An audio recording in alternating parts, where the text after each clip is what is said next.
I want a divorce. I need you to accept that. I'm to accept the end of my world, with the sky crashing to earth in flames. In an era obsessed with appearances, where reputations were built at balls and destroyed in drawing rooms, one word could shake New York's elite to its core: divorce. It wasn't just a legal matter, it was a social explosion. For women of America's high society in the late 19th century, seeking a divorce could mean exile from the ballroom, whispers in church, and headlines in every society column from Newport to Fifth Avenue. Do you think I would be welcome in the circles where I am welcome now, as a divorced woman? Behind the curtains were real stories of power, betrayal, and unexpected bravery. Women like Alva Vanderbilt and Charlotte Drayton didn't just survive their divorces, they redefined what it meant to be a woman in high society. In today's video, we'll uncover the real-life divorces that rocked the foundations of the Gilded Age elite, and explore how HBO series The Gilded Age brings these stories to life.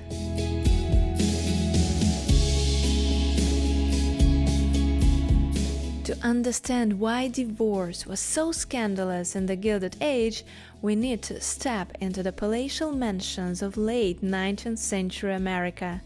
Divorce among the inhabitants was possible, legally, but socially it was explosive, awfully damaging to that elite status. The fact is, we've decided to marry. And for that, I need a divorce. A divorce from me? Is there someone else I should be divorcing? Grounds had to be proven publicly: adultery, cruelty, or abandonment. The process was humiliating, particularly for women, who were often treated as morally suspect. By the way, I mentioned cruelty, yet not everyone could actually use this unfortunate circumstance in their favor. By the end of the 19th century, doctors believed that only the upper class was sensitive and intelligent enough to be susceptible to cruelty or unhappiness within a marriage, which, of course, sounds awful to us today. Still, you must be sad. I am. Much more than I would have expected. This way, divorce cases in courts took into account the social class of couples, concluding that a person of lower class, and as such lower moral standing, could tolerate more cruelty from a spouse and should thus be denied a divorce. And you can't divorce. The only acceptable reason for divorce in New York is adultery, which clearly does not apply. No. I couldn't afford it anyway. Whereas socially elite persons could be offended and feel abused more easily due to their refined, ethical upbringing, and thus deserved a release from cruel and stressful marriage unions. So if being a woman wasn't enough by itself, belonging to a lower social class made the ending of an unhappy marriage almost impossible. Society is not known for its logic, especially where women are concerned. In addition, custody almost always went to the father. Financial independence was rare, so for many women, divorce meant not just social disgrace, but practical ruin. Our marriage is over. You do understand that I will be finished when the news gets out. Religious and class-based pressures were intense. Old money families like the Astors or the fictional Van Ryns in the Gilded Age prized tradition above all and often preferred sham marriage over public shame. Charles has been unhappy. Unhappy? What is this babble? You have a nice house, you have money, people come to your dinners, you're invited everywhere. What more is there? Not so many women did revert to their maiden names, by the way. Usually that might have been the younger ladies, say in their 20s. Perhaps they did that in hope of sweeping their first unhappy marriages under the rug. All the women had to keep their ex-husbands' surnames, trying to save some link to their former social capital, while quietly asserting a new form of identity. Unlike me, she has not been erased. Yet, once her divorce is public, things will change. A certain way to maintain dignity, respectability, and just enough a distance from scandal. Well, perhaps I will find my place in Newport with Aurora, and I'll spend the rest of my days with society's cast-offs and women of ill repute. And often distance meant distance in miles, literally. In the HBO series, they often talk about Mrs. Fane's destiny to settle in Newport. Was it sort of a safe haven for divorcees of the day? What do you propose? He wants me to establish residency in Newport. I've told him no. He wants you to sit quietly in Newport, waiting to be ruined? Well, you see, although Newport was certainly a fashionable and respectable destination, the most money-loaded and old money respected families kept their country house estates there.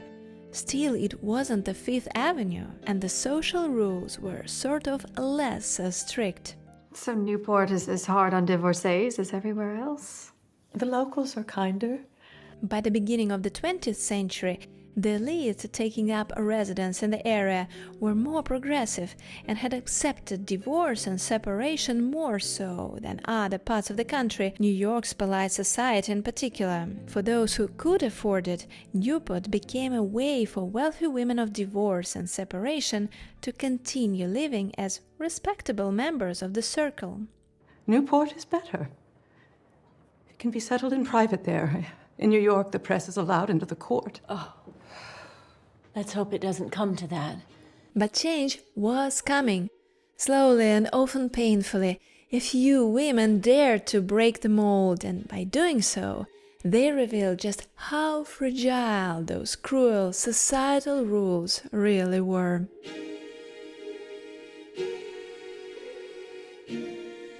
And then there were the scandals no one could ignore.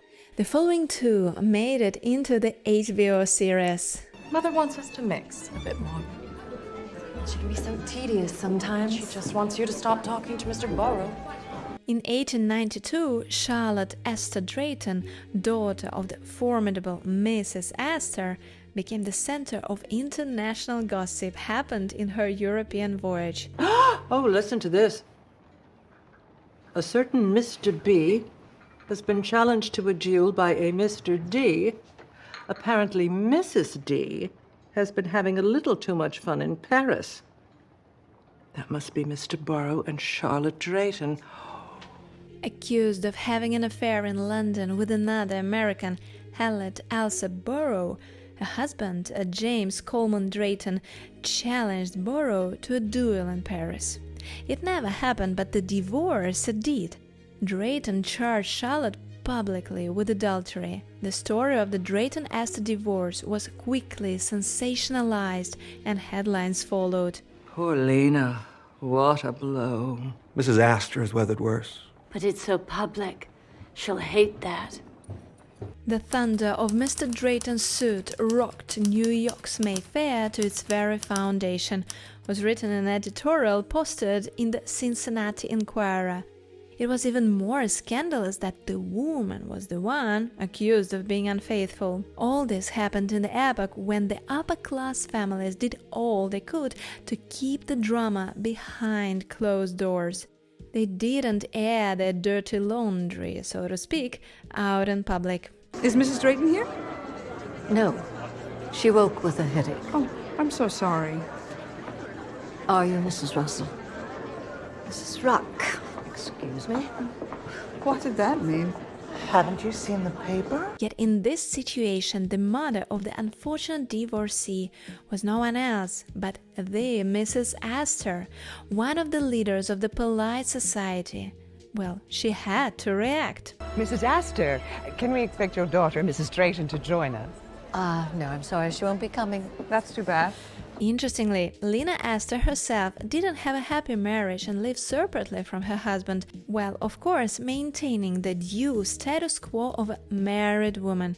You may find her story in a dedicated video on my channel. What's the matter? Is your terror of divorce resurfacing? You will not divorce. I won't live as you and father live either. Separated in every way but legally. At the same time, she was the one who sealed the stamp of disapproval on so many women before because of their failed private lives. You have one question to answer. And what is that? Are you willing to exile your own daughter from society? If not, you cannot exile Mrs. Fane. Yet when it touched her own daughter, she changed her ways. The next year, Mrs. Astor threw a party in Charlotte's honor in her famous Newport residence to reintroduce the girl into society. It was her way of saying, "My daughter is divorced, but she is still one of us." We're all so quick to see the mote in someone else's eye and forget the plank in our own. A statement, right? Yet Charlotte's father wasn't this progressive. He died the very same year, yet still left the necessary provision to disinherit his daughter. Poor you. Father's life seems much more fun than yours. He's a man, my dear. Men have more fun. Yet don't worry, he still left a hefty sum for her children. Plus, Charlotte's own brother, John Jacob Astor IV, left her a small fortune too. By the way, his divorce in 1910, 2 years before his unfortunate death on the famous Titanic, was also a huge scandal. Yet that's a whole another story. Back in the day, the story of Drayton-Astor collision was shaping as the biggest society divorce ever. But even that scandal was overshadowed by what came next, the Vanderbilt Divorce.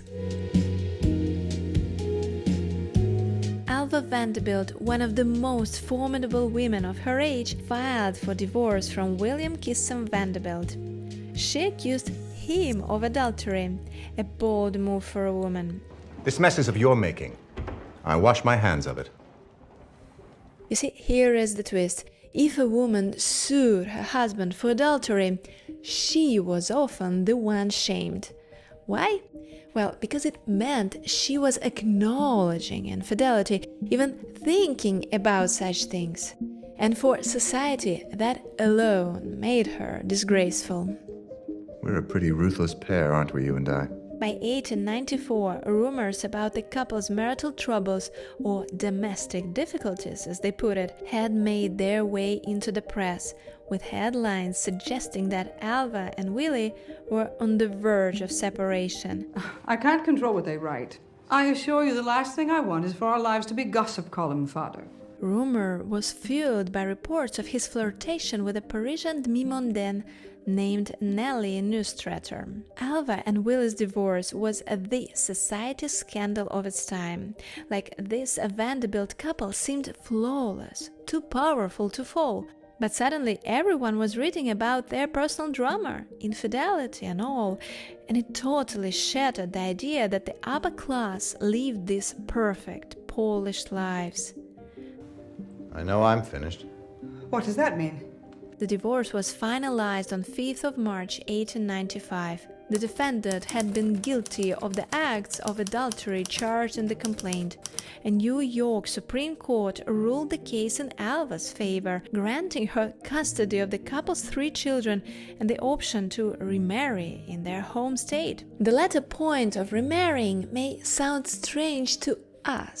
So we do what we want, to marry and divorce whoever and whenever we please.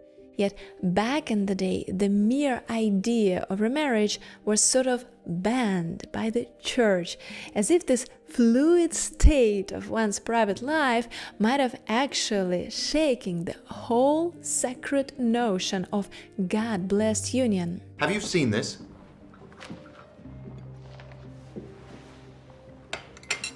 The scandalous news dominated the next morning's headlines. A lot of jaws dropped in a lot of drawing rooms, as one expert said. The divorce in one of the richest families in this country, announced on the day following a marriage in another of the richest American families, here the New York Tribune referred to the Goulds, was spoken as one of the most remarkable things which had occurred in some time. In every fashionable drawing room, in all of the clubs and wherever New Yorkers met last evening, the divorce was the exciting topic of conversation.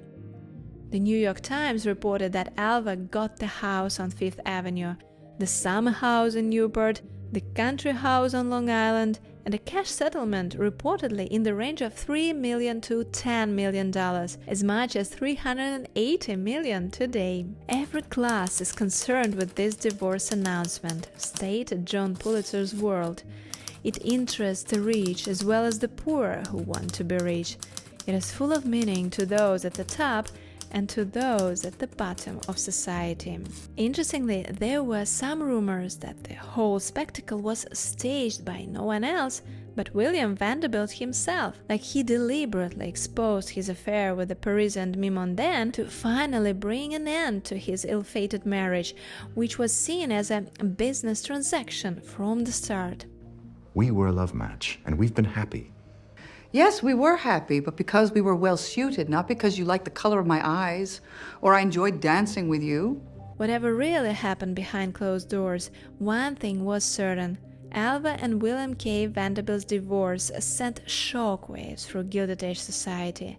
And in many ways, it became the blueprint for the kind of high-stakes, high-society breakups we see among the ultra-wealthy today. This sort of stunt does not impress the people you want to win over. Mrs. Morris, this sort of stunt impresses everyone. What's important, Alva didn't disappear after the divorce. Less than a year after, on January 11, 1896, she married William's also divorced pal and another multimillionaire, Oliver Belmont.